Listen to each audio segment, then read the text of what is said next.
భారతదేశానికి ఈశాన్య భాగంలో నైమిషారణ్యం కలిగి ఉన్నది. అరణ్యం తాలూకా విశేషం ఏమిటి అంటే, నైమిషారణ్యం అంటే ఎక్కడున్నది అంటే నైమిషారణ్యం. అయితే ఈ నైమిషారణ్యం అనేటువంటిది ఎక్కడుందంటే, భారతదేశ భౌగోళిక పరిస్థితిని అనుసరించి ఉత్తరప్రదేశ్ రాష్ట్రం లక్నోకి 65 కిలోమీటర్ల దూరంలో ఉంది. నైమిషారణ్యం అంటే మీరు ఎప్పుడైనా చూసుకున్నారో లేదో, ఉత్తర భారతదేశంలోనే అమోఘమైన పుణ్యక్షేత్రాలు ఉన్నాయి. చూసుకోండి, కాశీ, బద్రీనాథ్, తర్వాత మిగతా హిమాలయాలు, సానువులు, ఇంకా భగవంతు కేదారి, బదరీనాథ్ అన్నీ అక్కడే ఉన్నాయి.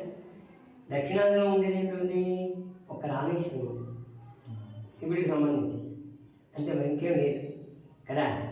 అయితే ఎందుకు ఇది ప్రసిద్ధి చెందిందంటే, ఈ నైమిషారణ్యం నుంచి బద్రీనాథ్, కేదార్నాథ్ వరకు నైమిషారణ్యం విస్తరించి ఉంది. ఎందుకు విశేషం అంటే, ఇక్కడ సమస్త ఋషులు ఉన్నారు. ఈ ఋషులందరూ కూడా చూడు, అంగుష్ట ప్రమాణం. అంగుష్ట ప్రమాణం అంటే ఇది. అందుకే మన ఇళ్లలో ఈ అంగుష్ట ప్రమాణం కన్నా మించకుండా విగ్రహాలు ఉంచుకుంటారు.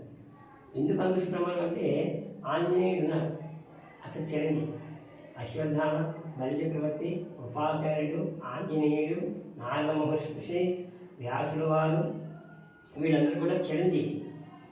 ఈ సమస్త అలాగా అనేక వేల మంది ఉన్నారు ఋషులు.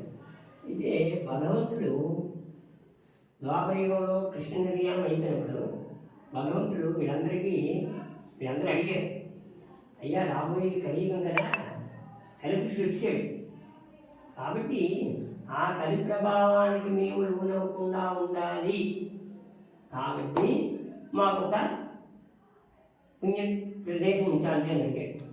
అప్పుడు బ్రహ్మదేవుడికి కూడా సుదర్శన చక్రం ఉంది. ఆయన ఆ సుదర్శన చక్రం వదిలాడు.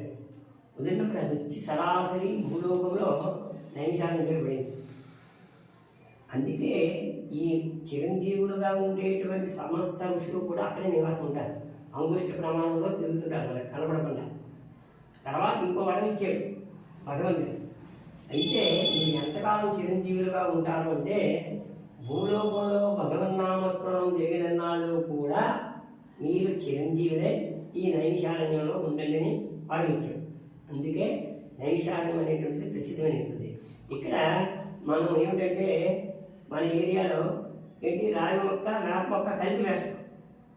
కానీ నైమిషారణ్యంలోనట వాటంతటి అవే మొక్కలట ఒక్క మొదల నుంచి అనేక రకాల మొక్కలు పడతాయి. మొదలు ఒకటే ఉంటుంది. నైమిషారణ్యం అనేది ఇప్పుడు అంటే అరణ్యం ఉన్నది, ఎవరు లోపల పడ్డారు, కాకపోతే ఇప్పుడు రోడ్లు వేసారు కానీ ఏదో కొద్ది భాగమే తిరుగుతారు.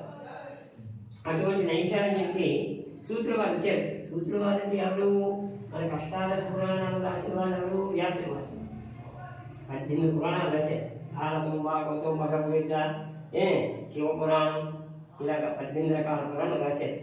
ఈ 18 పురాణాలు రాసిన వారు వ్యాసుల వారు. వ్యాసుల వారి యొక్క శిష్యుడు సూత్రుల వారు. అదే మనం గురుకులం అని చేసుకుంటాం. గురుకులం ఎవరికి తెలిసిన గురువు ఎవరు మనకి చెప్ప కరెక్టే. ఎవరు మన గురువు? వ్యాసుల వారే మన గురువు, అంతేగాని సాయిబాబా కాదు. మనం ఆ వ్యాసగుణం, గురుకులం అని వెళ్తాం, సాయిబాబా కోవిడికి వెళ్ళి పాలు మోస్తాం కాదు. అందుకే హిందూ సాంప్రదాయం ఏమి చెప్పిందంటే, ఈ ఫోటోలని నామినల్ ఇంట్లో ప్రతి దేవుడి గదిలో భగవద్గీత ఉండాలి. భగవద్గీతే మనకి దైవం. అందుకే ఆ గురుకులం నాడు నీకు భగవద్గీత చదవడం వస్తే కనీసం ఒక శ్లోకమైనా చదవాలి. అది మనం ఏంటంటే ఇవన్నీ వదిలిస్తున్నాం. వెళ్ళి సాయిబాబా కోవిల్ అంత జనం ఉన్నారు కాబట్టి సాయిబాబావే గురువు అనుకుంటా కాదు. మనకి గురువు మాత్రం వ్యాసుల వారు. వ్యాసుల వారి తర్వాత అసలు వ్యాసుడు ఇప్పుడు ఈ కలియుగంలో ఆదిశంకరాచార్య. అదనమాట. అయితే ఈ నైమిషారణ్యానికి సూత్రుల వారు వచ్చినప్పుడు ఈ ఋషులందరూ అడుగుతున్నారు, అయ్యా రాబోయేది కలియుగం, కలియుగంలో మానవులందరూ కూడా అల్పాయుష్కులే ఉంటారు, కాబట్టి ఈ మానవులందరికీ సూక్ష్మంలో మోక్షం కలిగించే వ్రతం కానీ, కథ కానీ, పూజ కానీ చెప్పండి స్వామి అన్నారు. ఈ వ్రతం అంటే 1 గంట 2 గంటలు అంతే కదా, యజ్ఞం యాగం కాదు. తర్వాత ఈ సత్యనారాయణ వ్రతం అనేటువంటిది కలియుగంలో ఎందుకు ప్రసిద్ధం అంటే, ఇక్కడ చేసినప్పుడు ఈ వ్రతం చేసినప్పుడు ఎన్ని రకాలు చేస్తాం తెలిసిన? వినాయకుడి పూజ చేస్తాం, ఆదిత్య గ్రహం చేస్తాం, శివుడు చేస్తాం, విష్ణుమూర్తి చేస్తాం, లక్ష్మీ చేస్తాం, అంతే కదా. శ్రీ సూక్తం పురుష సూక్తం అంటే వాళ్ళకి సంబంధించేదే కదా. కాబట్టి 5 రకాల దేవుడు మనం చేస్తాం. అందుకే ఇక్కడ ఫోటో చూడు, లక్ష్మీదేవి పెట్టాం, సత్యనారాయణ స్వామి పెట్టాం, వినాయకుడిని పెట్టాం కదా. అందుకే సత్యనారాయణ వ్రతం అనేటువంటిది అందరికీ అందుబాటులో ఉంటుంది. కలియుగంలో స్వల్పమైనటువంటిది ఈ వ్రతమే. అయితే అడిగా, అయ్యా రాబోయేది కలియుగం, కలియుగంలో మానవులందరూ కూడా అల్పాయుష్గా ఉంటారు. కాబట్టి ఈ మానవులందరికీ కూడా సూక్ష్మంలో మోక్షకరమైన వ్రతం కానీ కథ కానీ బుద్ధి కానీ చెప్పండి స్వామిని అడిగారు. అప్పుడు శివుడు చెప్తున్నారు, అయ్యా కలియుగంలో మానవులందరూ కూడా సుఖ సంతోషాలతో ఉండడానికి సత్యవ్రతం అనే వ్రతం కాదు. ఈ వ్రతాలు ఉపానక్షంలో భగవంతుడైనటువంటి శ్రీమన్నారాయణ వారు నారదుల వారు చెప్పాడు. అసలు అతని పేరు సత్యనారాయణ మూర్తి కాదు. అందులో సత్యనారాయణ వ్రతం సత్యనారాయణ వ్రతం అంటారు. ఎందుకంటారు చూసినా, అసలు శ్రీమన్నారాయణ సత్యం అంటే కలియుగే ప్రథమ పాదం అని చెప్తున్నామా. కలియుగం 4 పాదాలు. ఈ కలియుగం ప్రథమ పాదం పేరు సత్యం. కాబట్టి అందుకే అతని కలియుగంలో మొదటి పాదంలో మనం శ్రీమన్నారాయణ మనం పూజ చేస్తున్నాం కాబట్టి అందుకే అతని సత్యనారాయణ స్వామి అంటున్నాం. శ్రీమన్నారాయణ వారు ఉపాంశంలో నారద వారికి సత్యవ్రతంగా చెప్పారు. ఈ వ్రతకథను ఇప్పుడు నేను చెప్తాను, జాగ్రత్తగా వినండి అని చెప్తున్నాను. అయితే ఋషులు ప్రాప్తం ఇక్కడ మనం సప్త ఋషులు ఆహ్వానం చేసాం. కసిపత్రే భారద్వాజ విశ్వామిత్ర రాయగిరి వాసిష్ఠ గౌతమస్య, వీళ్ళందరూ సప్త ఋషులు. ఎందుకు ఋషులు ఆహ్వానం చేసాం? మనం ఏ పూజ చేసినా, మనం కలియుగంలో ఏ పూజ చేసినా, ఈవెన్ పుట్టినప్పుడు బాలసాల నుంచి మనకు పెళ్ళైన వివాహం వరకు తర్వాత కార్యక్రమాలన్నీ కూడా ఋషులు చెప్పగా మనం చేసి ఆచరిస్తున్నటువంటి. కాబట్టి ఋషులు అనేటువంటి వాళ్ళు మనం చెప్పుకోవాలి. కాబట్టి ఈ సూత్రాలు చెప్తాను. ఈ వ్రతకథను శ్రీమన్నారాయణ గారు చెప్పారు. ఆ వ్రతకథను నేను చెప్తాను, జాగ్రత్తగా వినండి అని సత్యవ్రతగా చెప్తున్నాడు. అయితే ఎందుకు చెప్తున్నాడు? అయితే ఎప్పుడు చెప్పాడు అంటే, ఒకనొక సమయంలో నారదుల వారు సంవత్సరలోకాలు తిరుగుతూ భూలోకంలోకి వచ్చారు. భూలోకంలోకి వచ్చేసరికి భూలోకంలో మానవ జాతి పరిస్థితి ఏ విధంగా ఉంది అంటే, మానవులు అనేక పాపాలు చేస్తున్నారు, కూర్చున్నారు, చేస్తున్నారు. ఎవరికి కూడా మోక్షం అనేటువంటిది లేదు. మోక్షం అంటే ఏంటి? జన్మరాహిత్యం. ఈ జన్మ తర్వాత మళ్ళా మనకు జన్మంటూ ఉండకూడదు. అదే మోక్షం. కాబట్టి మానవులందరూ కూడా అనేక పాపాలు చేస్తున్నారు, మంచికి చెడుకు విచక్షణ లేకుండా ప్రవర్తిస్తున్నారు. నారదుల వారు విచారించారు, భూలోకం అనేటువంటిది పవిత్రమైనటువంటిది. భూలోకం ఎందుకు పవిత్రమైనటువంటిది చెప్పు? అన్ని జన్మల అవుతుంది మానవ జన్మ, భూలోకం పవిత్రమైనటువంటి అంటారు. ఎందుకు తెలిసిన? కృతయుగం. కృతయుగంలో భగవంతుడు తెలుపు రంగులో ఉండేవాడు. అంటే ధర్మం 4 పాదాల మీద నిలబడింది. కార్తవీర సగర పురూర పురుపుష్ట నలహరిచ్చారు. ఈ షట్చక్రవర్తులు వారు నిర్వహించారు. కృతయుగం ఇలా పూజలు గట్ట కాదు, భగవంతుని పిలిస్తే భగవంతుడు వచ్చి మాట్లాడేవాడు. ధర్మం 4 పాదాలు ఉంటుంది. త్రేతాయుగం. త్రేతాయుగం ఎవరు? శ్రీరామచంద్రుడు. అంటే భగవంతుడు శ్రీరామచంద్రుడు నీలమేఘస్థాయి. అంటే నీలమేఘస్థాయికి దిగిపోయాడు. ధర్మం 1 పాదం తగ్గింది, 3 పాదాల మీద ఉంది. అంత భగవంతుడే భూలోకంలో అవతారం ఎత్తినప్పుడు ధర్మం 1 పాదం తగ్గిపోయింది, రంగు మారిపోయింది. త్రేతాయుగం. ద్వాపరం నలుపు రంగు. అంటే ధర్మం 2 పాదాల మీద ఉంది. అంటే ధర్మపాద ప్రమాణం దగ్గరికి భగవంతుడి రంగు కూడా మారిపోయింది. కలియుగం 1 పాదం భగవంతుడి. అప్పుడు మనుష్య రూపంలో వచ్చాయి. ఇప్పుడు శిలారూపంలో మాత్రం దర్శనమిస్తామన్నారు. అందుకే కలియుగంలో ఎక్కడ చూసుకో స్వయంభూవులన్నీ కూడా తిరుపతిలో చూడలేదు విగ్రహం. సింహాచలం చూసారా విగ్రహం? ఎవరు కనపడినట్టు మనకి. పోనీ అసలు చూసావా? శ్రీకోణం చూడలేదు. అన్నీ కూడా నలుపు రంగులే ఉంటాయి.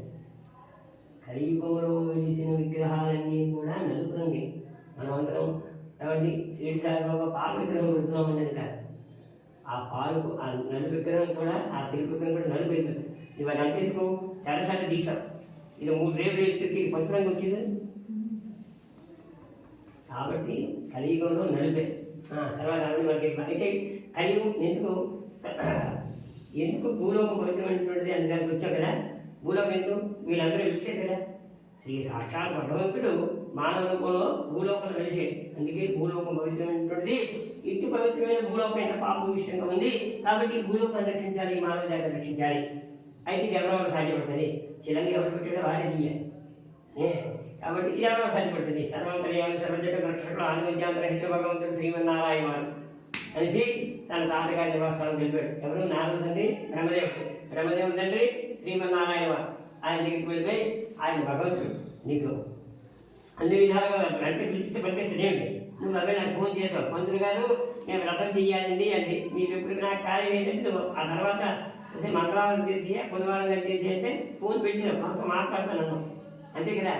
తర్వాత వీడి వ్రతం వీడి చీటికి వచ్చావు, వీడి చీటి పట్టుకుని వెళ్ళిపోతాడ శ్రావణ వారు కూడా చేసిస్తారంటే చెప్పేస్తానండి.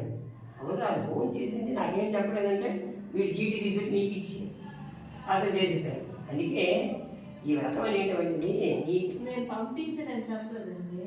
వాళ్ళ చెప్పాలి వాళ్ళ వ్రతం కోసం వాళ్ళు ఫోన్ చేసి పంపించాను.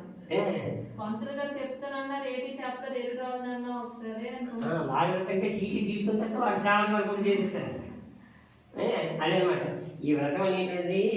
జేబులో డబ్బులందు మాత్రం మనం చేసి భగవంతుడి అనుగ్రహం ఎవరికి ఉంటే వారు మాత్రమే చేసుకోవాలి. అయితే నారద వారు వెళ్ళారు. ఆయన అనేక విధాలుగా ప్రార్థించుకున్న తర్వాత ప్రసన్నుడయ్యే నారద ఎదురు వచ్చి ఏమిటయ్యా విశేషం అడిగాడు. అయ్యా మీకు తెలియదు ఏముంది, ఇలా నేను భూలోకి వెళ్ళాను, భూలోకి వెళ్ళేసరికి మానవులందరూ కూడా నానా బాధపడుతున్నారు. ఈ మానవులందరికీ కూడా మీ సృష్టే కాబట్టి మనం రక్షించే మార్గం ఏదని చెప్పండి స్వామిని అడిగాడు. అప్పుడు శ్రీమన్నారాయణ వారు చెప్తున్నారు, సర్వే జనాసుకునో భవంతు లోకాసుకునో భవంతు నారద మంది ఉద్దేశం అడిగో ఈ లోకంలో ఉండే సంస్థ ప్రాణకోటిని రక్షించడానికి అడిగారు కాబట్టి చెప్తున్నాను జాగ్రత్తగా విను అని సత్యవ్రత కదా చెప్తున్నాడు. స్వర్గపత్యాది లోకాల్లో పరమ పవిత్రమైనటువంటిది పరమ దుర్లభమైనటువంటిది సత్యవ్రతము. భూలోక సౌరలోకం ఆలోక తపస్సులోక సత్యలోక అంటే భూలోకంలో ఉన్న మీద లోకాల్లో ఉన్నాయి. ఇంకా సత్యలోకం ఉంది, భూలోకంలో కింద లోకం ఉంది, కింద కూడా ఉంది. ఎవరు బలిచక్ర వస్తున్నారు మరి సాక్ష్యం. ఆయన కథ చెప్పాలంటే వద్దులే, నీకు టైం అయిపోతుంది. అవన్నీ ఇప్పుడు చెప్పాలంటే కష్టం. చెప్పాలా చెప్పాలా? అసలు బలిచక్రవర్తి ఎవడు? రాక్షసుడు. రాక్షసుడు బలిచక్రవర్తి. అయితే ఈ అమృతం పుట్టినప్పుడు ఇవన్నీ చెప్పాలంటే కష్టమే. అమృతం పుట్టినప్పుడు దుష్టుడికి అందుకే ఆయుధాలు ఉంచకూడదు. శ్రీమన్నారాయణుడు ఆలోచించాడు, ఈ అమృతం కానీ రాక్షసులకు అందిందంటే వీళ్ళు మనల్ని బతకనివ్వరు అనేసి మోహిని అవతారం ఎత్తాడు. మోహిని అవతారం ఎత్తి అమృతం పుట్టింది కదా, దర్భలు వేశాడు. దర్భలు వేసి ఆ అమృతాన్ని అక్కడ పెట్టాడు. రాక్షసులకి ఇవ్వకూడదు, రాక్షసులకి ఒక దేవతను ఒక పర్సలో కూర్చోబెట్టాడు, రాక్షసులు ఒక పర్సలో కూర్చోబెట్టాడు. ఈ శ్రీమన్నారాయణ మాయగా కదా దేవతలందరికీ అమృతం ఇస్తున్నాడు. అందులో ఈ రాహు కేతు అంటున్నారు కదా, ఈ వదాలిద్దరూ దేవత రూపంలోనే వచ్చారు. వచ్చి ఈ దేవతలో కూర్చుని శ్రీమన్నారాయణ గమనించాడు. అంటే అమృతకుండా తీసాడు, తీసుకుని 2 చుక్కలు పెడితే ఈ రాహు కేతు ఏం చేశాడు, అమృతాన్ని ఈ దర్భం మీద ఉన్నది నాకాడు. అందుకే వాడికి ఉంది. అందుకే పాముకి 2 నాలుగు అయిపోయి వెంటనే వాడికి తగ్గుతుంది. అలా బతికుంటే వీళ్ళు మనం తగ్గిస్తారని. అందుకే చూసావా ఆ రాహు కేతుకి మనిషి కూడా ఉంటుంది, మామూలు కూడా ఉంటుంది, పాము కూడా ఉండదు. వాళ్ళ అమృతం ఇంతవరకే వెళ్ళింది, వాళ్ళకి శరీరం అంతా వెళ్ళలే. అదనమాట. ఇప్పుడు ఈ అది బలిచక్రవర్తి ఏం చేశాడు, అప్పుడే నిర్ణయించాడు అనమాట. ఏమి నిర్ణయించాడు, దేవతలు అనేటువంటి వాళ్ళకి ఇంద్రపదం ఉండాలి, రాక్షసులకి ఇంద్రపదం ఉండకూడదని. అయితే ఈ బలిచక్రవర్తి ఏం చేశాడు, అతను శ్రీ మహావిష్ణువు భక్తుడు. ఎవడు? ప్రహ్లాదుని మనవడు కదా. ప్రహ్లాదు శ్రీ మహావిష్ణువు భక్తుడు, వాడి మనవడే బలిచక్రవర్తి. ఈ కోరరాజుకి సూర్యుడు కదా ఇంద్రపదం కోసం తపస్సు చేశాడు. తపస్సు చేసినప్పుడు అది ఇంద్రపదం రాకూడదు. బలిచక్రవర్తితో యుద్ధం చేయగలరా శ్రీ మహావిష్ణువు అంటే చెయ్యలేడు. బలిచక్రవర్తితో యుద్ధం చేయాలి అంటే ముందుగా ప్రహ్లాదునే వస్తాడు యుద్ధానికి. కాబట్టి ప్రహ్లాదుతో చెయ్యడు. కాబట్టి బలిచక్రవర్తికి ఎలాగా మోక్షం ఇవ్వాలి, అందుకే వామనావతారం ఎత్తాడు. వామనావతారం ఎత్తి 3 అడుగులు దాకా అడిగాడు. అదంతా మీకు తెలిసిందే. 3వది పాదాల నుంచి పాదాలలో కూడా అతని చక్రవర్తి చేసింది.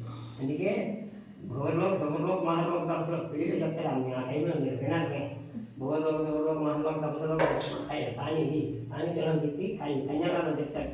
భూవర్లోక సువర్లోక మహర్లోక తపస్సులో సత్యలోక అని చెప్తారు. ఈ సమస్త లోకాల్లో స్వర్గవత్యాల లోకాల్లో పరమ పవిత్రమైనటువంటి పరమద్రూపమైన సత్యవ్రతం కలదు.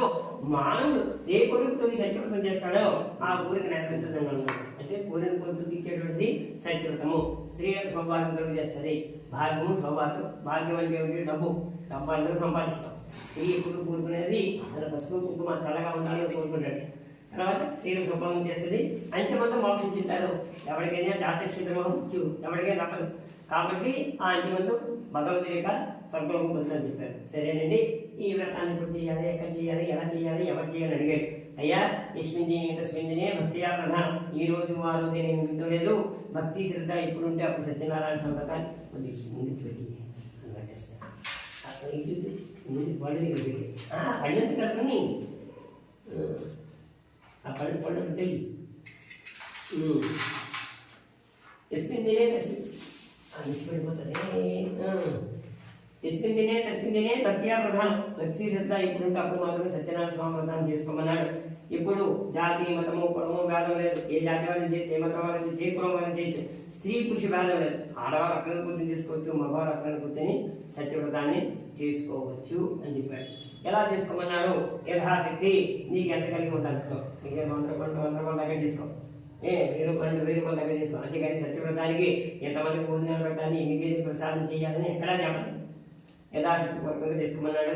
నూతన వస్తుందమన్నాడు. దాని మీద బియ్యం పోసి మంటకు పెట్టమన్నాడు. మంట మీద కలసం ఇతరుతో కానీ బంగారంతో కానీ రాగితో కానీ మట్టితో కానీ. ఈ తాతలు ఉండేటప్పుడు ఇలాంటివే ఉండేవి బాబు. ఈ సింకి ఇగో ఇలాంటి చెంబులు ఉండేవి. ఇవే పెట్టేవారు. ఎంత చేసేవారు? ఇగో ఇలాంటి గ్లాసు ఉండేది, తీసి గ్లాసు. ఆ గ్లాసునే ప్రసాదం చేసి ఎప్పుడు ఒక వ్రతం ఒక సంవత్సరం క్రితం ఈ ఊళ్ళో జరిగితే మళ్ళా సంవత్సరం పోయేవరకు అక్కడ వ్రతాలు శక్తి ఉండేది కాదు. ఇప్పుడన్నీ ఓహో నెలకు 500 సార్లు చేస్తున్నాడు ప్రసాదం. కాబట్టి యథాశక్తి పూర్వంగా నీకు కలిగిన విధంగా సత్యవ్రతాన్ని చేసుకొని నూతన వస్త్రం తెమ్మన్నారు. ఈ వస్త్రాలు ఇప్పుడు పుట్టే పూర్వం అడ్డ అంటే ఇది విస్త్రాలు. దాని మీద ఇప్పుడు కూడా కొంతమంది తినాల్సిన వ్రతం చేస్తారు, మట్టి ప్రమిదలు చేస్తారు. వాళ్ళ ఇంట్లో బంగారం ఉన్నది చూసేవారు. ఎందుకంటే ముందు నుంచి అది మనకి ఆచారం. ఇప్పుడు ఇన్ని సంజ్ఞానాలు వచ్చాయి మనకి. వెండి గుద్దులు, వెండి గుద్దులు, బంగారం గుద్దులు, పెళ్ళిళ్ళు అని చేసి వెండి బిద్దులు పెడుతున్నాడు. దేనికంటే వాడు పంతులు కాపు వాడికి ఒక పెళ్లి పిల్లారు. వాడి ఇంట్లో ఉన్న వెండి సామాన్ అంతా తీసుకొచ్చి అక్కడ పెట్టాడు కందులో. ఏమైనా బాబు పెట్టి నేను కాపా ఎవరైనా పట్టుకోని టంకాలు వెంకటేశ్వరం కొడుకు వెండి బిందులు 3 తెచ్చిపెట్టాడు. వాడి ఇంట్లో ఉన్న వెండి సామాన్ అంతా పెట్టాడు. వాడికి నేను పాపం ఎవడైనా పట్టుకెళ్ళిపోయాడు మంత్రులు కానీ ఏదైనా ఇవేవిడి బాధ పూర్వం అది మట్టే సాంప్రదాయం. నూతన వస్తు తెచ్చుకొని దాని మీద బియ్యం పోసి వెంటితో కానీ మట్టితో కానీ ప్రతి కలిసి పెట్టుకోమన్నాడు. పూల పట్టుకోమన్నాడు. ముందుగా గణపత్యాలు 100 పాలకులు, ఆదిత్య హోదేతులు, అష్టదిక్పాలకులు ఆవాహన చేసుకోమన్నాడు. చేసుకొని తర్వాత స్వామివారి పెట్టుకున్న పంచామృతాలు పూజ చేసుకుని షోడశోపచార పూజలు శ్రీశక్తం పురుషోత్తం అది కలుపుకోవటం అంటే ఆ విధంగా చేసుకుని నీకు కలిగిన ప్రసాదం భోజనం ఉంటే భోజనంగా, వర్ణం ఉంటే వర్ణంగా, బెల్లం ఉంటే బెల్లం, పంచదార ఉంటే పంచదార. ఇప్పుడు మనం వండిస్తున్నాం. పూర్వం కొంతమంది ఇప్పుడు కూడా వండరు. అన్నీ వేచేసి కలిపేసి ఇచ్చేస్తారు. నెయ్యి 1200 1500 అయింది. ఇప్పుడు ఎవరు పెడతారు? కలిపి ఇచ్చేవే. ఆ విధంగా ప్రసాదం పెట్టుకోమన్నారు. అందరితో కలిసి సత్యవ్రత కథను తినమన్నారు. రథం పూర్తి అయిపోయిన ఆ ప్రసాదాన్ని అందరూ పొందుకు తినమన్నారు. ఈ విధంగా ఎవరైతే ఈ కలియుగంలో సత్యనారాయణ స్వామి వ్రతం తీసుకుంటారో వారు ఇహమందు భోగభాగ్యాలు అనిపించి అంతిమందు శ్రీమన్నారాయణ సన్నిధిని సంప్రోగం చేసుకుంటారని సూత్రుల వారి సంతాదులు నైమిషాన్ని చెప్పి సత్యవ్రతను మన ప్రథమోధ్యాయం సమాప్తిస్తున్నాం. రమారమహే గోవింద. ప్రథమోధ్యాయ సంవత్సరాలు ఇంకా పువ్వుకోండి. ద్వితీయోధ్యాయ అయితే ఈ వ్రతాన్ని మొట్టమొదటిసారిగా ఆలోచిస్తున్నారు. పూర్వకాలం కాశీపట్నంలో నిత్యము ఆదివారం చేసుకున్న బ్రాహ్మణుడు ఉండేవాడు. ఆ బ్రాహ్మణుడు ఒక రోజున కాశీపట్నంలో ఆదివారానికి వెళ్ళాడు. ఎవరు కూడా బ్రాహ్మణ వారికి బిక్కిరి బియ్యం కూడా ఆదివారం పెట్టలే. ఆ బ్రాహ్మణ వారి విచారం ఏంటంటే కాశీపట్నం తిరుగుతూ భగవంతుడు అన్ని జన్మలో కల్లా ఉత్తమమైనటువంటి మానవ జన్మ. ఈ మానవ జన్మలో కల్లా ఎందుకు ఉత్తమైంది? మానవ జన్మ ఎందుకు ఉత్తమైంది చెప్పు. జ్ఞానం ఉందా చెప్పండి. జ్ఞానం ఉంది, అజ్ఞానం చదువుతాను కానీ చెప్పు. మిగతా అవన్నీ మాట్లాడలేవు, మనం మాట్లాడగలం. అంతే కదా. ఈ మానవ జన్మలోనే భగవంతుడి యొక్క నామస్మరణ చేయగలం, మిగతా ఏ జన్మలోనే చేయగలమేంటి. అందుకే మానవ జన్మ ఉత్తమైనటువంటి జన్మలో అన్ని జన్మలో ఉంటుంది మానవ జన్మ. ఈ మానవ జన్మలో ఉత్తమైనటువంటిది బ్రాహ్మణ జన్మ. బ్రాహ్మణులు ఇప్పుడు వదిలే మరి వాళ్ళ గురించి మరి నేను చెప్పను. బ్రాహ్మణ జన్మ ఇచ్చా ఎందుకయ్యా? పూర్వం 5-3 గాలంటే కొట్టినవాడు. అది ఉండేది కాదు. పై మీద వేసుకోవడానికి తువ్వాలు కూడా ఉండేది కాదు. నాకు తెలుసు, మా నాన్న పురోహితం చేసుకున్నప్పుడు తువ్వాలు ఉండేది కాదు పై మీద వేసుకోవడానికి. ఎందుకంటే అప్పట్లో ప్రజలు కూడా డబ్బున్న వాళ్ళు కాదు.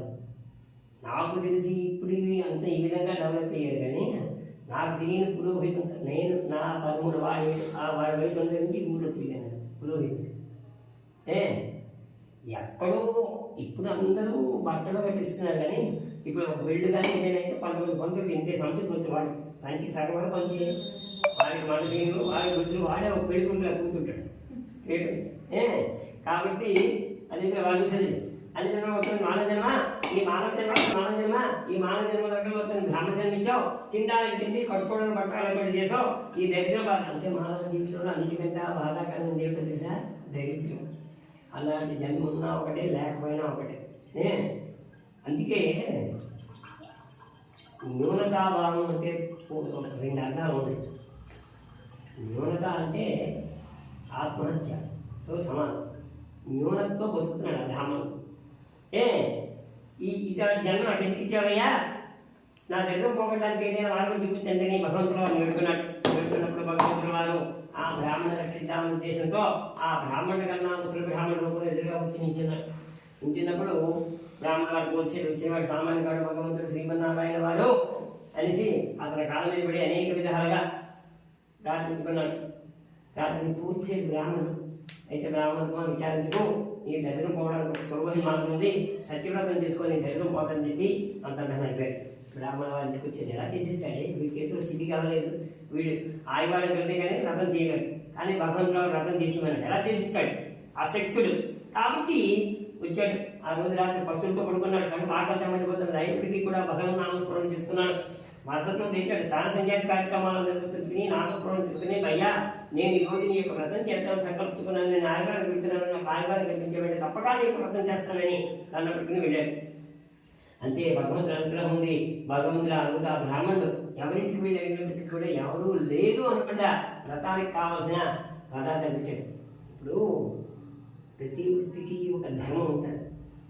ఏమిటో తెలిసిన కలుపుకోవడానికి కూడా ఒక ధర్మం ఉంది. పూర్వం ఆయువారం వచ్చేటప్పుడు ఒక ఊళ్ళో ఒకరు ఇచ్చాడు ఆయువారికి. అప్పుడు ఇంతమంది అనుకునేవాడు ఉండేవారు కాదు. మొదటి అడిగేవాడు. మొదటి ఇల్లు కానీ వేయకపోతే 2వ ఇంటికి వెళ్ళేవాడు. వాడు వేయకపోతే 3వ ఇంటికి వెళ్ళేవాడు. వాడు వేయలేదనుకో 4వ ఇంటికి వెళ్ళేవాడు కాదు. వెళ్ళిపోయి మళ్ళా ఒక 40 రోజులు పోయిన తర్వాత వచ్చిన తర్వాత ఈ 3 ఇళ్ళు అడిగేవాడు కాదు, 4వ ఇంటి నుంచి వెళ్ళేవాడు. అంటే ఆయువారం అనేటువంటిది 3 ఇళ్ళు మాత్రమే ఎత్తుకోవాలి. అంతేగాని సినిమాకులో 1000 ఇళ్ళు ఉన్నాయి, 1000 ఇళ్ళు ఆయువారం ఎత్తుకోవడం. ప్రతి వృత్తికి ఒక ధర్మం ఉంది. దొంగడు ఉన్నాడా? దొంగతనంగా వెళ్ళేటప్పుడు ఒక ఊరిలోకి వచ్చేదనుకో ముందు ఆ ఊరు పొలిమారిలో ఉండేటువంటి ఆ గ్రామకాల యొక్క దేవతను దండ పెట్టుకుని దొంగతనానికి వస్తాడు. ఆ దొంగతనం తప్పు కాదు. ఒక 64 కళలు తెలిసిన వాడు ఎవడో తెలిసిన రావణాసుడు ఒకడు, దుర్యోధనుడు ఒకడు. ఈ 64 కళల్లో గొప్పదే ఏదో తెలిసిన స్వారక దొంగతనమే గొప్పదే అనేవాడు. ఈ సృష్టిలో 64 కళలు తెలిసిన వాడు ఇద్దరే ఎదురు, రావణాసుడు, దుర్యోధనుడు. అది మిగతా ఎవరికీ తెలియదు. కాబట్టి ఆయన వెళ్ళినప్పుడు కావాల్సింది పెట్టారు. చక్కగా సాయంకాలం వచ్చాడు. ఎంత దొరికిందో అంతతోనే వ్రతం చేసాడు. ఎప్పుడైతే ఒకసారి వ్రతం చేసుకున్నాడో ప్రతి మాసంలో కూడా వ్రతం చేసుకోవడానికి అవకాశం కలిగింది. ప్రతి మాసం వ్రతం చేసుకున్నాడు. ఇలా వ్రతం చేసుకోవడం వల్ల దరిద్రం పోగొట్టుకున్నాడు. చక్కగా ఒక ఇల్లు కట్టుకున్నాడు. ఆ ఇల్లు కట్టుకున్న శుభ సందర్భంలో సత్యవ్రతం చేసుకుంటుండగా ఆ కాశీపట్నంలో కట్టెల ముగ్గునే పేదవాడు. అది ఇప్పుడు ఇందాక వృత్తిధర్మం చెప్పారు కదా, ఇక్కడ వృత్తిధర్మే. పూర్వం కర్రలన్నీ వాడు ఎవరు అందరూ చెట్టు కొట్టేవారు కాదు, తెలిసిన ఎవరు కొట్టేవారంటే ఒక చెట్టు కొట్టడానికి అధికారం ఎందుకే అమ్మాయి. హలో, నేను ఇంటి దగ్గర లేను. అశ్విని ఫోన్ చేయండి.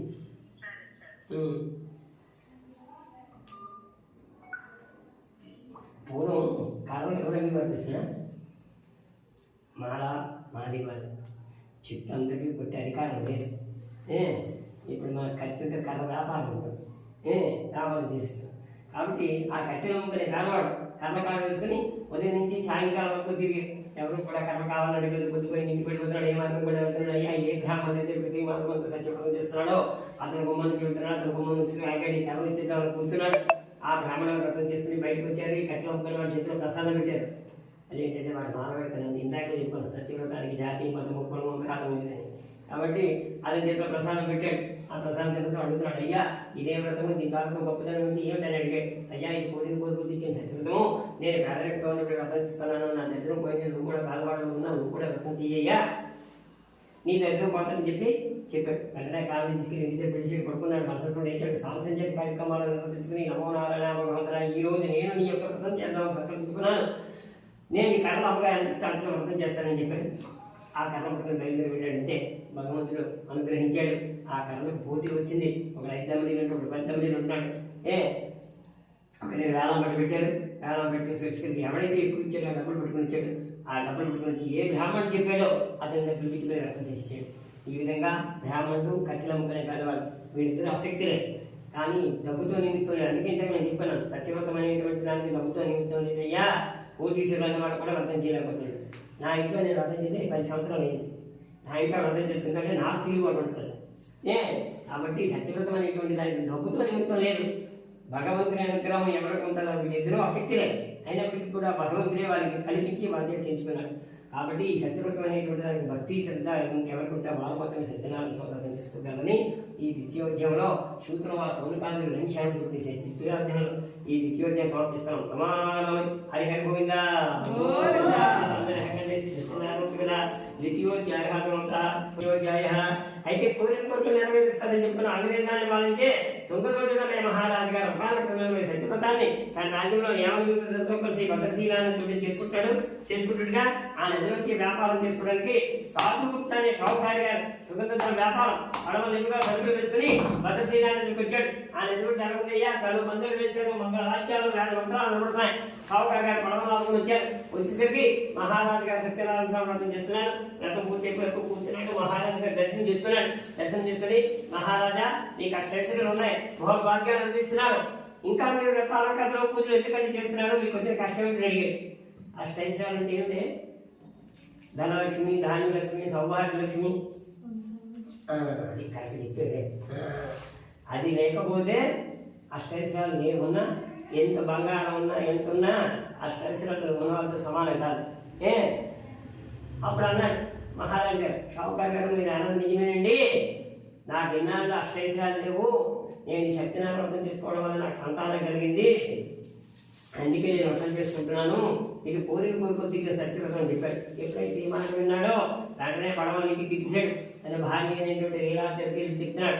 ఇలా మహారాజు గారి సంతానం కోసం సత్యనారాయణ వ్రతం చేస్తున్నారు, మనకు కూడా సంతానం లేదు కదా, మనకు కూడా సత్యశ్రీగా మనకు కూడా సంతానం లేదు కదా, మనకు కూడా వ్రతం చేసిద్దాం అన్నాడు. అంటే ఇప్పుడు వ్రతం అంటే ఎలా చేసిస్తాం, ముందుగా ముడుపు కట్టుకుందాం అన్నారు. ఇద్దరు కలిసి ముడుపు కట్టుకున్నారు. దానికి కూడా ఫోన్ కొంచెం దూరం పెట్టుకో. ముడుపు కట్టుకున్నారు. ఆ ముడుపు కట్టుకున్నాం. ముడుపులో షావుకారు గారి భార్య గర్భం దాల్చింది. 9 నెలలతో ఆడపిల్ల కన్నారు. షావుకారు గారు 11వ రోజున పాఠశాల చేశారు. పాఠశాల చేసినప్పుడు అమ్మాయికి రూపురేఖ చూశారు. పూర్వం కాలం పెద్దల పేరు దేవుడి పేరు పెట్టేవారు. ఇప్పుడు అలాంటి మనిషి పెద్దలు వాళ్ళు మర్చిపోతున్నాం మనం వెంటనే. ఎందుకు పెట్టేవారంటే సంక్రాంతికి వెళ్తాం కదా, సంక్రాంతికి పేరు లేపిస్తాం కదా, ఏమంటే మా అయ్యి పేరండి ఉండండి మా పక్కింటి వాళ్ళు అడుగుతాను అయ్యి పేరు మాకు తెలియదు. వీడి పిల్లలకి వీడి పేరు పెట్టుకుంటే కదా మా తాత పేరు నాకు తెలియదండి. బాబు మీకు తెలియదు మీ దగ్గర ముందు నుంచి మా పంతులు ఆ తాత నాకే ఆడుకుంటారు ఇలాగంటాం అంట. అందుకే పూర్వం పెద్ద పేరు దేవుడి పేరు పెట్టేవారు. అంటే అమ్మాయి చేసుకునే వృత్తి పేరు ఉంది.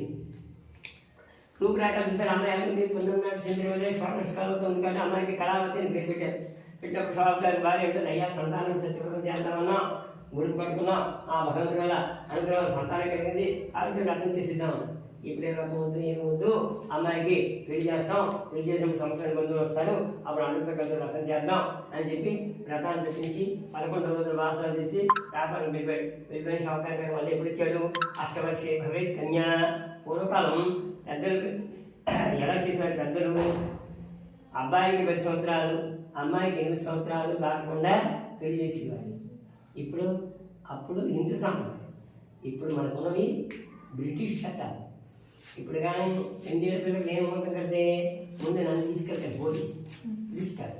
అందువల్ల నువ్వే కదా ముందు ముద్దాయి నువ్వే రా అంటాడు. కాబట్టి అది పూర్వకాలం సాంప్రదాయం. కాబట్టి అమ్మాయి కొత్త వయసు వచ్చిన గ్రహించాడు. ఒక రూపవంతుడు ధనవంతుడు గుణవంతుడైన చూడడానికి వివాహం చేశాడు. వివాహం వైభవంగా జరిగిపోయింది. సంతానం లేని షావుకారు గారు కన్యాదానం చేశాడు. కన్యాదానం అంటే ఏమిటి? లోకములో అన్ని దానాల కన్నా గొప్పదైన దానం కన్యాదానం, అన్నదానం, గోదానం.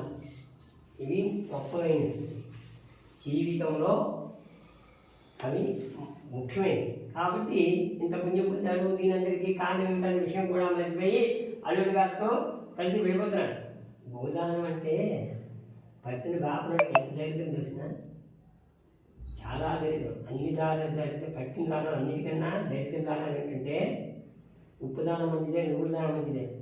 బంగారం పట్టిన గోదానం పట్టిన దానికన్నా పాపం మరొకటి లేదు. తెలిసిన అంత పాపమైన దానాలు.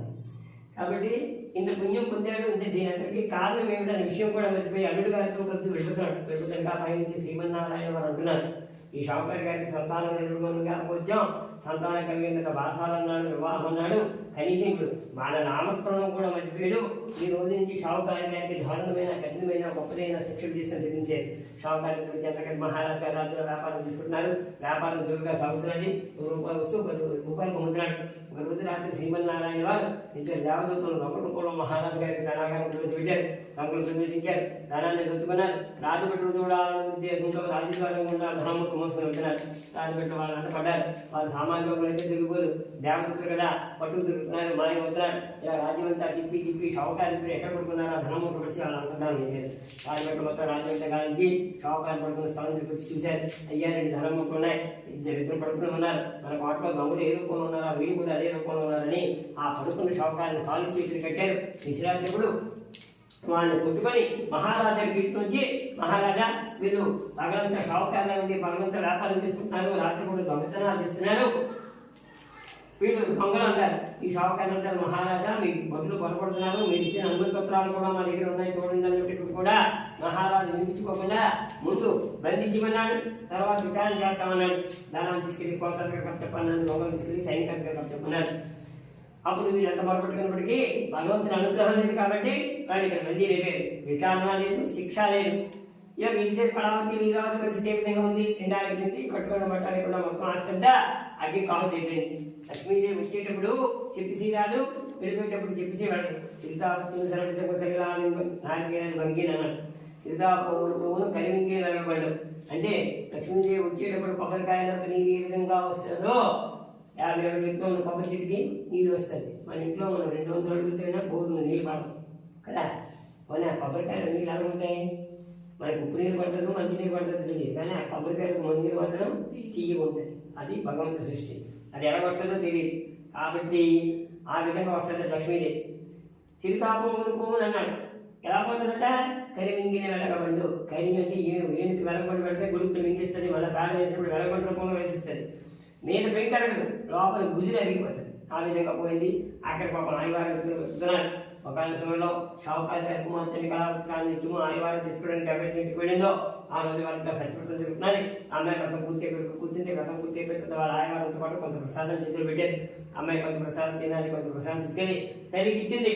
తల్లి ఆ ప్రసాదం తీసుకెళ్తే పూర్వజ్ఞానికి వచ్చి కుమార్తె ఉంటుంది, అమ్మ నువ్వు పుట్టపూర్వమైన భగవంతుడు ముడుపు కట్టుకున్న ఆ భగవంతుని అనుగ్రహం వల్ల మాకు సంతానం కలిగింది, మేము వ్రతం చేయలేకపోయాం, అందుకే మాకు విధంగా కష్టం కలిగింది. నేను భగవంతుడు వారికి దండ పెట్టుకున్నాను, భగవంతుడా రేపు నేను యథాశక్తిపూర్వకంగా నీకు వ్రతం చేస్తాను. నా భర్తాలు వ్యాపారానికి వెళ్ళారు, వాళ్ళు క్షేమంగా వ్యాపారం ముందుకుని వచ్చినట్టే నా వారితో కలిసి కూడా వ్రతం చేస్తానని దండ పెట్టుకున్నాను. కలియుగంలో భగవంతుడు మనకి ఎన్నో ఆప్షన్స్ ఇచ్చాడు. ఏమిటి అంటే, బాబు షుగరు బీపీ ఉంది, నేను వ్రతం చేయలేను, తీరు తీసి మాత్రం వేసుకుని చెయ్యను. తర్వాత ఇంకేమిటి ఆప్షన్, కింద కూర్చోలేను, స్టూల్ బెంచ్ వేరే వేసుకో చెయ్యు, అలాగ కూడా చేయలేను అని అనుకో. అయితే నీకు నోరు ఉంది కదా, నీకు ఒక మూల కూర్చొని భగవన్ నామస్మరణ తీసుకోను. ఆ భగవంతుని తిరుగుతూ ఏమిటి, ఆ భగవంతుడి నామస్మరణం మన నోటి రావాలన్నా ఆయన అనుగ్రహం ఉండాలి.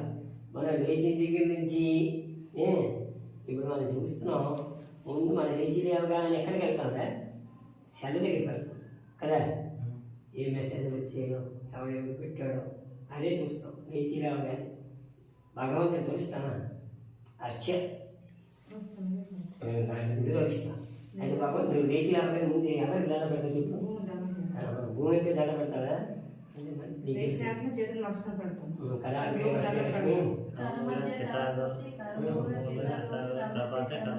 అంటే రోజున అతను భూదేవి దండం పెడతాను, అతను దేవుడు కూడా దండం పెడతాను, తర్వాత మా యొక్క దండం పెడతాను. భూదేవి దగ్గర దండం పెడతాను. మన మా బరువు మేము పడుకున్నంత వరకు మా బరువుగా భావిస్తాము. ముందు లేచి లేవగానే భూమాత దండం పెట్టుకోవాలి, పేర్చుకొని భగవంతుని తలుచుకోవాలి. అది చేయాలి. కొంతమంది ముందు సెలవు చూస్తాం, ఏం చేద్దంటే అప్పటికి అంటే ఇప్పుడు అవన్నీ అందులోనే కదా ఉన్నాయి, ఏమీ లేదు ఇప్పుడు విషయం. కాబట్టి భగవంతుడు ఎన్నో ఆప్షన్స్ ఇచ్చాడు అని చెప్పాం కదా, ఈ విధంగా భగవన్ నామస్మరణ చేసుకుంటే నీకు పుణ్యం కలుగుతుంది. ఈ విధంగా ఈ అమ్మ ఏం చేశాడు ఇక్కడ, ఈ షావుకారి గారు కనీసం నామస్మరణ కూడా కళావతి అమ్మగారు చెప్తారు, నామస్మరణ చేయకుండా మనకి అందుకే ఏదైనా కష్టం కలిగింది అని చెప్పి ఆ భగవంతుడి దండ పెట్టుకుంది. భార్య ఏంటంటే భర్త ఏంటంటే ఎవరైతే నా యొక్క నామస్మరణం చేశారు, అందుకే కలియుగంలో ఇవేవి అక్కర్లేదురా బాబు, వ్రతాలు అక్కర్లేదు, ఉపవాసాలు అక్కర్లేదు, ఏమి చేయగలరు, తీర్థయాత్రలు అక్కర్లేదు, భగవంతుని ఇంటి దగ్గర కూర్చొని భగవన్ నామస్మరణ చేసుకుంటే వాడికి ముక్తి కలుగుతుంది.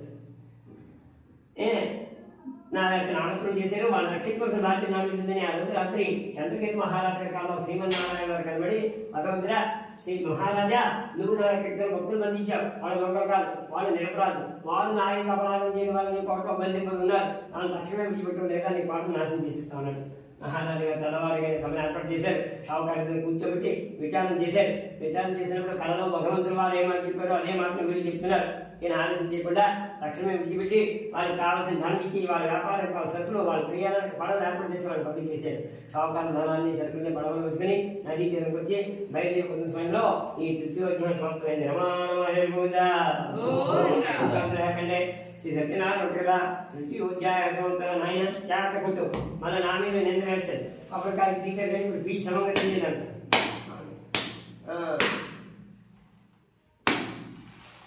రైట్,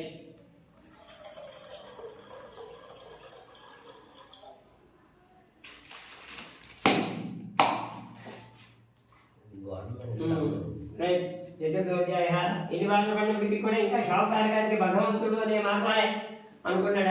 ఈ అదృష్టం జైల్లో పెట్టారు, డబ్బులు ఇచ్చారు, మరి కొంతకాలం జైల్లో అవుతా మరి కొంచెం ఎక్కువ ఇచ్చారు కదా, ఇదేదో ఈ వ్యాపారం బాగుంది, కష్టపడకుండా డబ్బులు వస్తాయి అనుకుంటున్నాను. కానీ భగవంతుడు అనే మాట మాత్రం నోటు దాని మధ్యలో పడవలసి శ్రీమన్నారాయణ వారికి సన్యాసం ఉన్న షావుకారు గారి పడవలో ప్రత్యక్షమే షావుకారు గారిని చూడక ధనవంతులుగా ఉన్నారు, నాకు తుడమపనం దానం చేయండి అన్నాడు. అంటే షావుకారు అంటున్నారు, నాయన నువ్వు భూమి నుంచి రాలేదు, నీటిలోంచి వచ్చో, నువ్వు గదిలోంగవి, సామాన్యంగా కాదు, కాబట్టి నువ్వు చూడక దొంగ సన్యాసుడు ఉన్నావు, నా పడవలో ఉండేటువంటి ధనాన్ని దోచుకోవడం కూర్చో, నా పడవలో ఉండేటువంటి ధనం కాదని కూడా ఆకులు అని అన్నాడు. అప్పుడు ఒరే నాయన నేనే మాయగాడిని, నువ్వు నాకన్నా మాయగాడు అనుకున్నావు, ధనాన్ని ఆకులు అంటున్నావు, తదాస్తూ నేను ఒకటి జరగాలి అన్నావు, అదే జరగాలన్నాడు. తదాస్తు అన్నాడు. పడవలు దిగిపోయాడు. ఎప్పుడైతే పడవలు దిగిపోయాడు, ఆ పడవలు కూడా ఒక్కసారిగా తేలిపోయిపోయి అన్నీ ఆకులు అన్నది ఏ మూతిప్పినా ఏ పెట్టుకున్నా తుప్ప ఆడటం తప్ప మరొకటి కనబడలే. ఏ నేడవడం ప్రారంభించాడు. ఎంతవరకు ఏడ్చారయ్యా? సొమ్మశీలి పడిపోయినందుకు ఏడ్చాడు. మనిషి ఎప్పుడు ఏడిస్తాడు తెలిసిన వాడికి ఇప్పుడు చేత కాదో వాడి వల్ల అవ్వదో అప్పుడు వరకు వాడు ఏడవడు. వాడికి చేత కానప్పుడే అప్పుడే భగవంతుడి జ్ఞాపకం వస్తాడు. అప్పుడు సమస్యలు పెట్టాడు. కొంతసేపు కనబెట్టి తెలివి వచ్చింది. అప్పుడు మంచివాడే వీడు మొహమే నీళ్ళు పెట్టాడు. మన దగ్గరకు వచ్చిన వాడు భగవంతుడు అని తీసుకునిరా నువ్వు ఒక దమ్మిడియో కానీ దానం చేయలేదు. ఆ దమ్మిడియో కానీ దానం చేసినటువంటి ఈరోజు మన పరిస్థితి ఈ విధంగా ఉండేది కదా. అతను అక్కడే చదువుకుంటున్నాడు పదండి అని ఇద్దరు పరిగెత్తుకుంటూ వెళ్ళి ఆ సన్యాస రూపంలో ఉండేటువంటి శ్రీమన్నారాయణ కాలం పడ్డాడు. ఇంకా షావుకారు గారు నా డబ్బులు నాకు ఇచ్చి నేను వెళ్ళిపోతాను అంటున్నాడు. కానీ భగవంతుడు అంటారా? అప్పుడు భగవంతుడు అంటారు, షావుకారు గారు మీకు సంతానం ఇప్పుడు ముక్కు పట్టుకున్నారు కదా అన్నాడు. అప్పుడు అర్థమైపోయింది భగవంతుడి రూపొందుడని బ్రహ్మాది దేవతలని యొక్క మహిమ తెలుసుకోలేకపోతే మేము సామాన్య మానవులు ముక్కును మొదలు మా తప్పులు మన్నించి వర్తనాన్ని నాకు చూసి మేము క్షేమంగా రాజ్యం చేయకున్నట్టయినా తప్పగానే వ్రతం చేస్తామని దండ పెట్టుకున్నాడు. ఎప్పుడైతే దండ పెట్టుకున్నాడో సరే నీ ధనం నీకు ఎలా రూపం వెళ్ళి చూసుకున్నారు. అలా వచ్చారు. పడవకి చూసుకునే ధనం ఎలా రూపం ఉంది. సంతోషించిన వారే ప్రయాణం నుంచి తమ రాజ్యంకి వచ్చి నదిగుడి నుంచి కళావతికి నీలవతికి కబురు పెట్టారు. అమ్మ షావుకారిద్దరు వ్యాపారం ఉంచుకుని నది ఒడ్డున సత్యవ్రతం చేద్దామని సంకల్పం ఉన్నారు. మిమ్మల్ని కూడా రమ్మన్నారని. ఆ సమయంలో కళావతి నీలావతి ఇంటి దగ్గర భక్తి శ్రద్ధలతో వ్రతం చేస్తున్నారు. తల్లి అన్నాడు, అమ్మ నీ నాన్నగారు భర్త ఇద్దరు వచ్చేసారు, నది ఒడ్డున వ్రతం చేద్దామని సంకల్పం ఉన్నారు. కాబట్టి నేను ముందుగా నది ఒడ్డుకి వెళ్తాను, నువ్వు ఇంటి వద్ద వ్రతం పూర్తి చేసుకుంటాను అని చెప్పి కుమార్తె ఇంటి వద్ద నుంచి తల్లి ముందుగా నది ఒడ్డుకి వెళ్ళిపోయింది. ఆవు చీర వేస్తే దూడ గొప్ప వేస్తుందా అక్కడ ఈ అమ్మాయి ముందుకు వెళ్ళిపోయేసరికి కుమార్తె భక్తి శ్రద్ధలతో వ్రతం చేసింది. ప్రసాదం అందరికీ ఇచ్చింది. కానీ తాను తినకుండా వెళ్ళిపోయింది. శ్రీమన్నారాయణ వారు ఏం చదివించారు? వ్రతం గొప్పదా ప్రసాదం గొప్పదా? వ్రతం కన్నా ప్రసాదమే గొప్పది. ఇది తీయకుంటుందనా? భగవంతుడు ఇవి ప్రసాదమే. సత్యవ్రతం చేసిన, వ్రతం చూచిన, కథ విన్న, ప్రసాదం తిన్న, వ్రతం చేసి మాత్రం సమానం. అంటే అందరికీ డబ్బు చేసుకోలేని వాళ్ళు ఉన్నారు, అవకాశం లేని వాళ్ళు కూడా ఉన్నారు. అయితే వాళ్ళు ఈ ప్రసాదం తింటే వాళ్ళకంటే వ్రతం చేసిన పుణ్యం పొందుతారు. వ్రతం చూసిన వారికి కలగా పుణ్యమే, చేసిన వారికి కలగా పుణ్యమే. కాబట్టి అందుకే ఏమి చెప్పాడు? సత్యవ్రతము ఎవరైతే చేస్తారో వాళ్ళ ప్రసాదం అడిగి తీసుకెళ్ళమన్నారు. అందుకే ప్రసాదం గొప్పదైనటువంటిది. పూర్వం పంచామృతాలు అందరూ తాగేవారు, ఇప్పుడు ఎవరు తాగరు. ఏంటంటే పంచామృతం మాకు వద్దండి, మాకు మధ్య పడదండి, మేము నెయ్యి తినమండి. ఇంత స్పెషల్ ఏంటి? పూర్వం ఇంత కలిపివారు పంచామృతం. ఇంకొకటి ఉండి తెలిసిన పూర్వకాలం సాంప్రదాయం, ఎవరు వ్రతం చేసినా వాళ్ళింట్లో ఉండేటువంటి నెయ్యి కానీ వాళ్ళ ఇంటి ఏంటంటే పాలు కానీ పెరుగు కానీ తెచ్చిచ్చేవారు. ఎందుకంటే అందరికీ కొనుక్కునే శక్తి ఉండేది కాదు, ఎవరి దగ్గర పాలు ఉండేది కాదు. ఇప్పటికీ ఆ సాంప్రదాయం కొత్త వలసలో ఉంది. కొత్త వలసలో కోటీసుడైనా ఒక గ్లాసు నెయ్యి తెచ్చిస్తారు, పందాలిస్తారు. లేకపోతే పూర్వం ఆ సాంప్రదాయం ఉండేది. కాబట్టి ఈ అమ్మాయి ఏం చేసింది? వ్రతప్రసాదం ఎందుకంటే నదికి వెళ్ళిపోయింది. శ్రీమన్నారాయణ వారు ఏమి చెప్పుకున్నాం కదా, వ్రతం గొప్పదా ప్రసాదం గొప్పదని. ఈ ప్రసాదం తిరుగుతున్న శ్రీమన్నారాయణ ఆగిపోయి తన బతపడం చుడుకొని రూపడం చేశారు. షావుకారు గారు గజీతకాలు తప్పించారు. గజీతకాలు అంటే నదిలో పొద్దుపడిపోయినా పుట్టుకొచ్చి ఈతకాలు తప్పించి నది మొత్తం కాలు తప్పించారు. అక్కడక్కడ అల్లుడి గారు జాగ్రత్త పడలే. ఆయన ఎంత పాలు దొరికి ఆ పాలు తీసుకొచ్చి షావుకారు చేతిలో పెట్టేశారు. ఈలోగా కుమార్తె నదికి వచ్చింది. తన భర్త చనిపోయాడన్న విషయం తెలుసుకుంది.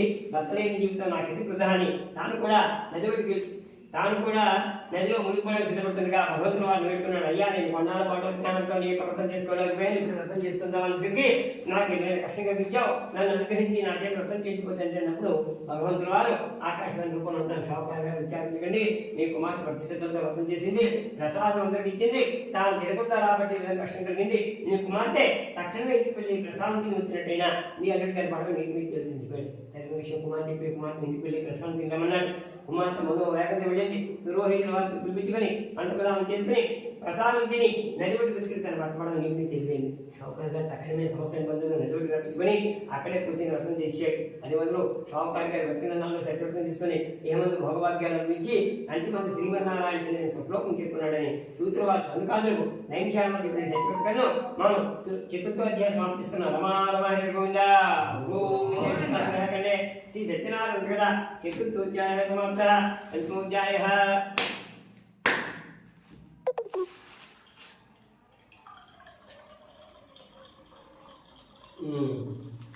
అలా పడుకోండి. ఇంకా కళ్యాణం స్టార్ట్ అవ్వలేదు. అయిపోయింది. పడుకోండి, మనకి సంబంధం కానీ పడుకోండి. అయితే చతుర్థోధ్యాయంలో కళావతి తెలియక చేసిన కొల శిక్షణ గురించింది. పంచమోధ్యాయంలో ఉల్కాముకుడు అనే మహారాజు గారు సత్యవంతుడు, ధర్మాత్ముడు, నీతివంతుడు, శ్రీమన్నారాయణ భక్తుడు. మహారాజు గారికి నూరు కుమారులు కూడా చాలా పరాక్రమైనట్టున్నారు. మహారాజు వేటకి బయలుదేరే ముందు నూరు కుమారుని కొద్దిగా సైనికులు మిగతా సైనికులు కలిసి రాజ్యం నుంచి దూరంగా వేటకి వెళ్ళాడు. వేట పూర్తయిన తర్వాత అడవిలోనే విశ్రాంతి తీసుకుంటున్నాడు. అక్కడయ్యా కొంతమంది గొల్లవాళ్ళ నివాసం ఉండేటువంటి గొల్లపల్లికి సమీపంలో మహారాజు సంతోషంతో గొల్లవాళ్ళందరూ శ్యామ్ గారిని తప్పిడి గుడి తీసుకుని మహారాజు వచ్చి, మహారాజా పాదాలు కోరిక మీరు మా గుండెలకు వచ్చారు, మేము చాలా అదృష్టవంతులము. ఈ రోజు మేము భగవంతుని యొక్క సత్యవ్రతం చెప్పడానికి సంకల్పించుకున్నాం, మీరు కూడా మన రథం దగ్గరికి వచ్చి కూర్చోండి అన్నారు. మహారాజు వేటలు కూడా రథం దగ్గరికి రాలేకపోయాడు. రథం దగ్గరికి రాలేదు కదా అని పాపం ప్రసాదం తీసుకొచ్చి ఇచ్చారు. ఇచ్చిన మహారాజు గారు గొల్లవాడు నాకన్నా తక్కువ జాతి వారు చేసే ప్రసాదం ఎంతని తిరస్కరించాడు. ఎప్పుడైతే తిరస్కరించాడో రాజు అనేటువంటి వాడు సర్వజ్ఞుడు, సర్వశాస్త్రాలు సర్వధర్మాలు తెలిసినవాడు. మహారాజు ఈ విధంగా ప్రవర్తిస్తే యథా రాజా తథా ప్రజ, రాజు ఎటువంటి వాడైతే ప్రజలు కూడా అటువంటి వారు అవుతారని మహారాజు శిక్ష విధించారు. మహారాజు కోట చుట్టూ శత్రువులు ముగిసినట్టుగా కోట ఏ క్షణమైనా శత్రువులు వసైపోతుండగా కలొచ్చింది. మహారాజు గారు తుడిపడి ఎత్తి గుర్తించుకుని ఎదురుగా ఒక భటుడు చెప్తున్నాడు, మహారాజా నేను పాపం చూస్తున్నాను, పాపం భయంకరంగా యుద్ధం జరుగుతున్నది, నీకు ఈ విషయం తెలియక మీరు కానీ వేళ ముగించుకుని వచ్చినట్టయినా శత్రువులు తెచ్చి చిక్కుపోతారు, కాబట్టి మీరు ఇక్కడే ఉండండి అని చెప్పి మహారాజు అనుమతి తీసుకుని సైనికులు పట్టుకుని వెళ్ళిపోయాడు. మహారాజు విచారించడం ప్రారంభించాడు. యుద్ధము అనేటువంటిది దైవానుగ్రహము, దైవ సంకల్పం ఉంది, యుద్ధంలో గెలవలేము. అజాత శత్రువు అనేటువంటి నాకు పేరు, నిన్నటి వరకు నేను శత్రువుడు ఇప్పుడు ఎక్కడి నుంచి వచ్చారు అని ఆ భగవంతుల వారిని దండ పెట్టుకున్నప్పుడు భగవంతుల వారు రాజు చేసిన తప్పు దిద్దుకుంటాడా లేదా అని జరిగిపోయిన కాలం అంతా అతనికి స్మరణ తీసుకొచ్చాడు. ఆ స్మరణలో వాళ్ళ పిల్లవాళ్ళ ప్రసాదము శ్రీమన్నారాయణ స్వరూపము అతనికి దర్శనం కలిగింది. వెంటనే తప్పును అర్థం తీసుకున్నాడు. ఏ గొల్ల పిల్లవాళ్ళు సత్యవ్రతాన్ని దూషించాడో తిరస్కరించాడో ఆ గొల్ల పిల్లవాళ్ళు అడవిలో ఎక్కడెక్కడ ఆడుకుంటారో వాళ్ళందరూ వెతికి కొట్టుకొచ్చి వాళ్ళు ఏ పరిస్థితి దగ్గర కూర్చొని రసం తీసుకున్నారో అక్కడ వాళ్ళందరితో కలిసి రసం తీసుకున్నాడు. ఇలా కొంతకాలం గడిచిన తర్వాత మహారాజు యొక్క కుమారులు సైనికులు వచ్చి, మహారాజా మనం యుద్ధంలో విజయం సాధించాం, మీరు కోటకు రావచ్చని చెప్పాడు. మహారాజు గారు వెంటనే కోటకు బయలుదేరి వెళ్ళగానే దండురాలు ఇచ్చాడు. సమస్త ప్రజలను రప్పించుకొని అడవిలో జరిగినటువంటి సత్యనారాయణ స్వామి తాలకు వ్రతమహిత్యము గొప్పతనం చెప్పి అందరితో కలిసి వ్రతం తీసుకున్నాడు. వ్రతమే కాదు, తన కోటలో భగవంతుడి యొక్క ఆలయాన్ని కూడా నిర్మించుకొని తాను బ్రతికినాలను సత్యవ్రతం చేసుకుని ఏమంత భాగభాగ్యాలు అందించి అంతమంది శ్రీమన్నారాయణ పెట్టి సర్వలోకం చేరుకున్నారు. సత్యవ్రతము చేసిన మానవుడు సర్వ దుఃఖ విముక్తి పొందుతాడు. ఎవరైతే ఈ వ్రతం చేసుకుంటారో వారు హేమంత భోగభాగ్యాల నుంచి అంతమంది శ్రీమన్నారాయణ సన్నిధి చేరుకుంటారు. దానికి సృష్టి, స్థితి, లయ ముగ్గురు బ్రహ్మ విష్ణు మహేశ్వరులు. ఈ బ్రహ్మ విష్ణు మహేశ్వరులో బ్రహ్మదేవుడికి శాపం, బ్రహ్మదేవుడికి మృగమహర్షి శపించాడు, భూలోకంలో నీ రూపం ఉండకూడదని. అందుకే బ్రహ్మదేవుని ఎవరు కూడా భూలోకంలో ఆరాధించారు. ఇంకా ఉన్నారు స్థితి లయకారుడు. స్థితి ఎవరు? శ్రీ మహావిష్ణువు, లయ శంకరుడు. ఈ ఇద్దరు కలిపి అవతారమే అన్నవరం సత్యనారాయణ స్వామి. అందుకే ఈ స్వామి కేవలము శ్రీ మహావిష్ణువు కాదు, శివుడు కేశవుడు కలిపి అవతారము. అందుకే అతని కొంతమంది సత్యేశుడు అంటారు, కొంతమంది సత్యనారాయణ స్వామి అంటారు, కొంతమంది సత్యదేవుడు అంటారు. ఈ స్వామి అన్నవరంలో కలిసి తన యొక్క భక్తుడి యొక్క కోరికలు నెరవేరుస్తున్నాడు. అందుకే కలియుగంలో శివకేశవుడు భేదం లేదు, శివుని పూజించిన కేశవుడు పొందుతుంది, కేశవుడు పూజించిన శివుడు పొందుతుంది అని చెప్పుకున్నారు. ఈ స్వామి అన్నవరం కలిసి తన యొక్క భక్తుల్ని కోరికలు నెరవేరుస్తున్నారని సూత్రుల వారు సముద్రకాదులకు నైమిషాలలో చెప్పిన సత్యుడి కథను మనం సమాప్తిస్తున్నాం. శ్రీనివాసాయ మంగళం. పద్మావతి ఏడుకొండలవాడ వెంకటరమణ గోవింద.